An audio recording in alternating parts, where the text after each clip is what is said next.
작은 갈대 상자 물이 새지 않도록 역청과 나무 진을 칠하네. 어떤 맘이었을까 그녀의 두 눈엔 눈물이 흐르고 흘러. 동그란 눈으로 엄마를 보고 있는 아이와 입을 맞추고 상자를 덮고 강가에 띄우며 간절히 기도했겠지. 정처 없이 강물에 흔들흔들 흘러내려가는 그 상자를 보며 눈을 감아도 보이는 아이와 눈을 맞추며 주저앉아 눈물을 흘렸겠지. 너의 삶의 참 주인, 너의 참 부모이신 하나님 그 손에 너의 삶을 맡긴다.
아멘입니다.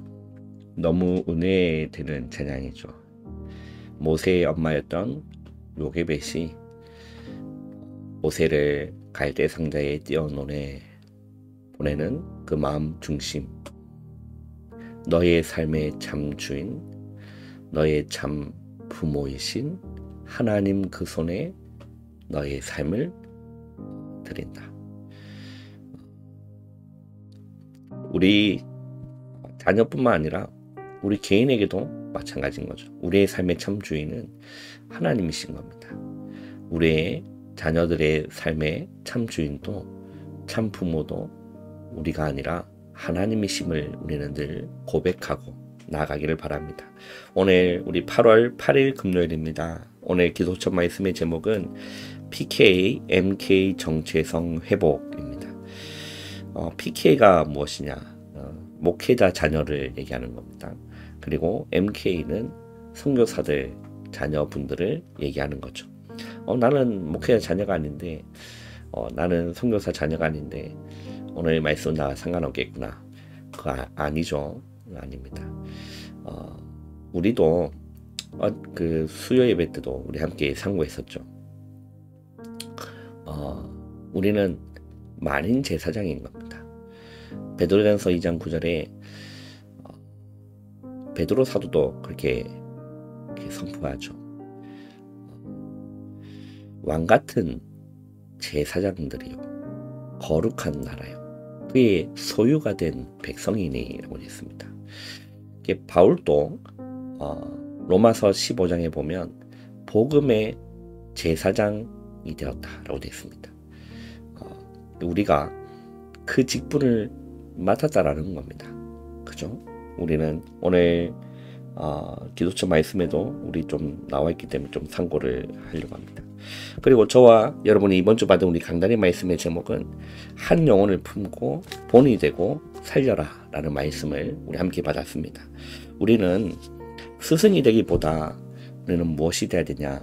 그 영혼을 마음에 품는 영적인 부모가 돼야 된다는 거죠. 왜냐하면 스승은 가르치기만 하면 끝나는 것입니다.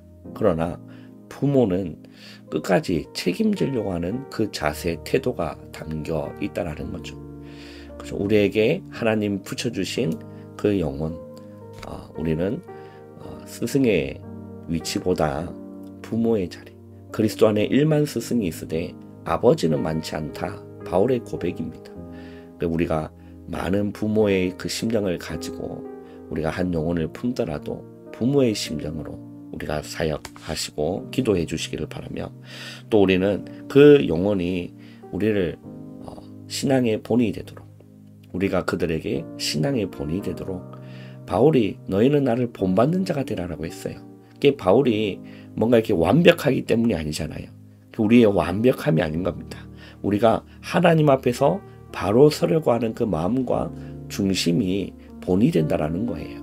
그죠? 우리가 문제 앞에서 그 문제를 해결하려고 막 인본주의 쓰는 것은 신앙의 본이 되지 않죠. 그러나 문제 앞에서 하나님 앞에 엎드리고 기도하려고 하는 그 자세가 정말 자녀들한테는 중요한 본이 되는 거죠. 그 당시에 자녀가 탐탁하게 여길지라도 지나고 보면 다 기억에 남아 있습니다. 그걸 보고 있어요. 네, 부모의 모습을 보고 있고 부모의 기도를 보고 있고, 그죠? 부모의 예배를 자녀들은 보고 있습니다. 그래서 결국에는 우리 자녀들이 그 부모의 그 믿음의 본, 신앙의 본을 따라서 반드시 가게 되어 있습니다. 그래서 우리는 우리의 완벽함을 보여주는 것이 아니라 하나님 앞에서 바로 서려고 하는 그 마음과 그 방향, 그 중심을 우리는 본이 된다라는 거죠. 그래서 우리가 하나님 앞에서 진실하게 살다 보면 그것이 모델이 되는 것이 참된 신앙의 본이 되는 것입니다. 그리고 세 번째는 무엇이었죠? 한 영혼을 복음의 능력으로 살려라라고 했어요. 우리는 어떻게 살립니까? 나는 그들을 살리지 못하죠. 하나님만이 살릴 수 있음을 우리는 고백하고, 하나님의 말씀은 살았고 운동력이 있고 활력이 있어 좌우의 날선 어떤 검보다도 예리하여 혼과 영과 및 관절과 골수를 찔러서 쪼개는 겁니다. 그 하나님의 말씀이 내 안에 들어올 때 우리의 영과 우리의 마음의 깊은 곳이 찔러서 쪼개지는 겁니다. 예, 이것은 해치려고 하는 것이 아니죠. 고치시고 치료하시고 수술하시는 하나님의 마음인 거죠. 그죠? 그냥 하나의 그냥 스크래치 내는 정도가 아니라 양날의 검, 날성 검이 말씀이 그렇게 검이 되어서 우리 영혼을 찌르는 겁니다. 우리의 마음을 찌르는 겁니다. 그래서 쪼개는 거예요. 여러분, 이래야 그 영혼이 살아나는 거예요. 하나님의 말씀이 들어가야만 사는 거예요. 예, 우리는 그렇게 하나님의 말씀이 들어갈 수 있도록, 그죠? 하나님의 말씀이 들려지도록 하나님의 말씀이 들어와야 살기 때문에 우리는 그렇게 말씀 사역해주고 말씀을 찔러주고, 그죠? 우리는 이렇게 해야 되는, 그래야 그 영혼이 사는 거다라는 겁니다. 우리 오늘 본문을 안 읽었다. 출애굽기 우리 2장 말씀입니다. 출애굽기 2장 1절에서 10절 우리 오늘 요게벳의 그 노래 찬양과 같이 같은 본문이어서 우리 함께 찬양을 함께 고백했습니다. 우리 출애굽기 2장 1절에서 10절 말씀 우리 한 목소리로 우리 다 같이 합독하겠습니다. 레위 가족 중 한 사람이 가서 레위 여자에게 장가들어 그 여자가 임신하여 아들을 낳으니 그가 잘생긴 것을 보고 석 달 동안 그를 숨겼으나 더 숨길 수 없게 되매 그를 위하여 갈대 상자를 가져다가 역청과 나무 진을 칠하고 아기를 거기 담아 나일 강가 갈대 사이에 두고 그의 누이가 어떻게 되는지 알려고 멀리 섰더니 바로의 딸이 목욕하러 나일 강가에 내려오고 시녀들은 나일 강가를 거닐 때에 그가 갈대 사이의 상자를 보고 시녀를 보내어 가져다가 열고 그 아기를 보니 아기가 우는지라 그가 그를 불쌍히 여겨 이르되 이는 히브리 사람의 아기로다. 그의 누이가 바로의 딸에게 이르되 내가 가서 당신을 위하여 히브리 여인 중에서 유모를 불러다가 이 아기에게 젖을 먹이게 하리까. 바로의 딸이 그에게 이르되 가라 하매 그 소녀가 가서 그 아기의 어머니를 불러오니 바로의 딸이 그에게 이르되 이 아기를 데려다가 나를 위하여 젖을 먹이라. 내가 그 싹을 주리라. 여인이 아기를 데려가 젖을 먹이더니 그 아기가 자라매 바로의 딸에게로 데려가니 그가 그의 아들이 되리라. 그가 그의 이름을 모세라 하여 이르되 이는 내가 그를 물에서 건져내었음이니라 하였더라. 아멘. 오늘 출애굽기 2장 1절에서 10절에 보면 레위 남자가 레위 여자에게 장가들어라고 되어 있죠. 자, 레위 가족 중 한 사람이 가서 레위 여자에게 장가들었다라는 말은 무슨 말일까요? 레위 지파라는 것은 12지파 중에 그 레위 지파는 하나님의 예배와 제사를 담당하는 지파였습니다. 자, 그러면 피 언약에 대한 하나님의 중요한 언약을 알고 있었던 사람이 레위였다라는 거죠. 그죠? 거기서 누가 태어났느냐? 모세가 태어난 겁니다. 근데 그 시대 배경은 바로 왕이 모든 남자아이가 태어나면 죽이라 명령한 겁니다. 실제 많은 유아들이 살해당한 사실이 이 시대 배경인 겁니다. 시대 배경인 거예요. 그래서 이 레위 여자, 이 요게벳이 그 아이를 숨겼다가 더 이상 숨길 수가 없는 거죠. 그러면서 갈대 상자에 가져다가 역청과 나무 진을 칠한 겁니다. 여러분, 방주와 같은 원리예요. 하나님이 노아 때 방주를 만들 때도 그 나무에다가 역청과 진을 칠한 거거든요. 그죠? 그리고 나서 이 요게벳은 그 갈대 상자를 안에다가 모세를 담고 보내는 겁니다. 자, 공통점이 무엇입니까? 이 갈대 상자랑 그리고 노아가 만들었던 방주의 공통점은 무엇일까요? 조향 핸들이 없습니다. 어디로 방향을 틀어야겠다 그런 장치가 없습니다. 그리고 이렇게 힘을 줘서 가야겠다 동력 장치도 없습니다. 예. 누가 주인이라는 거죠? 하나님, 그리스도가 주인 되신다라는 거예요. 그 갈대 상자도 그렇고 방주도 그렇고 누구를 예표하는 거냐면 예수 그리스도를 예표하는 중요한 본질에 대한 내용인 거죠. 이 요게벳이 그 아이를 우리 오늘 고백했던 찬양처럼 들었던 찬양처럼 너의 삶의 참 주인, 너의 참 부모이신 하나님 그 손에 너의 삶을 드린다라고 했어요. 그게 믿음인 겁니다. 믿음. 또 하나님이 그 아이를 이끌어 가시도록 내어주는 것이 믿음인 거예요. 그게 믿음인 거죠. 그런데 이 모세가 공주 바로의 딸 공주에게 모욕하는 그곳에 들어간 거예요. 이것도 은혜고 또 공주가 그를 보고 분명히 그 정책을 알거든요. 히브리 남자는 다 죽여야 되는 정책을 아는데 양자를 삼아야겠다, 아들 삼아야겠다 그 마음 든 것도 하나님이 하신 거죠. 하나님이 하신 거죠. 그죠? 거기서 모세는 성장하게 되는 겁니다.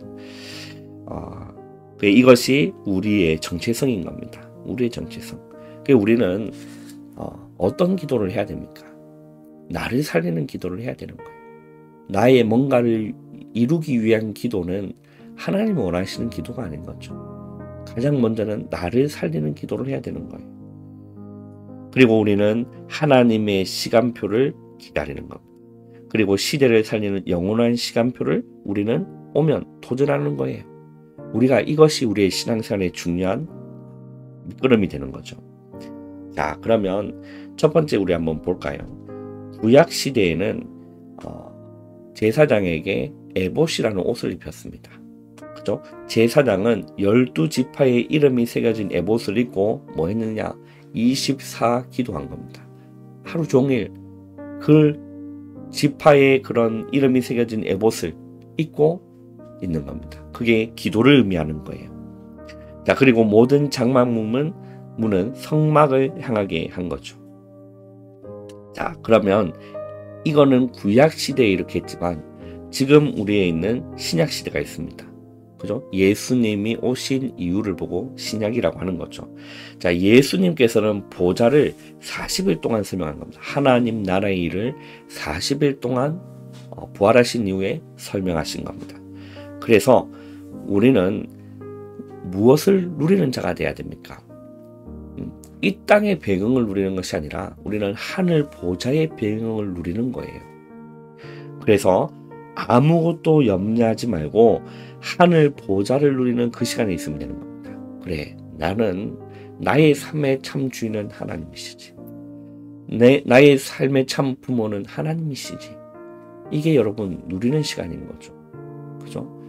내 인생의 주인 내가 아니야. 내가 바둥바둥 열심히 뭔가 하는 것이 아니라 그러니까 하지 말라 그런 얘기가 수준의 얘기가 아닌 거지 않습니까? 우리는 내 것을 이루는 것이 아니라 하나님의 것을 찾고 질문하는 자들이라는 거죠. 그래서 우리는 보좌를 누리는 하늘 보좌를 누리는 그 기도의 시간이 있으면 되는 겁니다. 그래서 묵상 운동의 주역 되시길 바랍니다. 자, 그 말은 무슨 말일까요? 하나님의 말씀을 붙들고 묵상해보는 시간을 여러분 가져보시길 바랍니다. 그게 중요한 시대인 거죠. 자, 그걸 24 기도로 누리고 있으면 하나님이 개입하시는 시간인 25라는 시간이 오는 겁니다. 그거는 내 능력이 아니라 하나님의 능력이 내 삶 가운데 하나님의 시간표가 내 삶 가운데 임하는 것이죠. 그럼 영원한 작품을 만들어서 시대를 살리게 되는 것입니다. 자, 세 번째는 바울 시대가 있었습니다. 바울 시대는 하나님의 나라의 일을 이루는 시간인 거죠. 참 전도운동의 주역인 겁니다. 바울은 하나님 나라에 대해서 담대하게 설명한 거예요. 바울이 성령의 역사를 완전히 체험하고 바울은 다른 삶을 살기를 시작한 겁니다.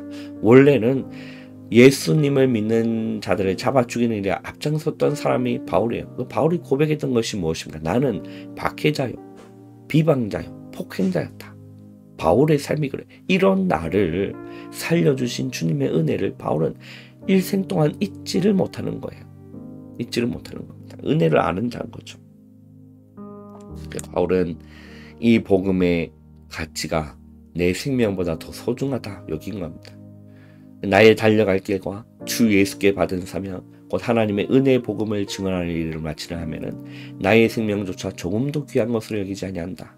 바울은 그 중심을 가지고 자기의 삶을 하나님께 내어드린 겁니다. 우리가 그 삶을, 나의 삶을 내가 부둥켜 안는 것이 아니라 하나님께 내어드리고 우리는 말씀을 따라가고 하나님의 인도함을 따라가는 우리의 삶이 되어지시기를 주님의 이름으로 축원합니다. 기도하겠습니다. 하나님 감사합니다. 하루의 시작을 기도로 말씀으로 시작할 수 있는 은혜 주심을 감사합니다. 우리가 우리의 삶의 참 주인이 하나님이시며 우리의 삶의 참 부모가 하나님이라는 사실을 우리가 온전히 발견하고 우리의 삶을 주님께 내어드리고 내가 주인 되어 살아가는 것이 아니라 주님께 내어드리는 우리의 삶이 되어 지을 수 있도록 은혜 내려주시고 인도하여 주시옵소서. 오늘 하루도 하나님 성령으로 인도하여 주시고 말씀으로 인도하여 주시고 기도로 인도받는 오늘 하루가 되어 지을 수 있도록 인도해 주시옵소서. 예수님의 이름으로 감사하며 기도하옵나이다. 아멘. 여러분 바로 일어나지 마시고 기도로 여러분 하루를 시작하시기를 바랍니다.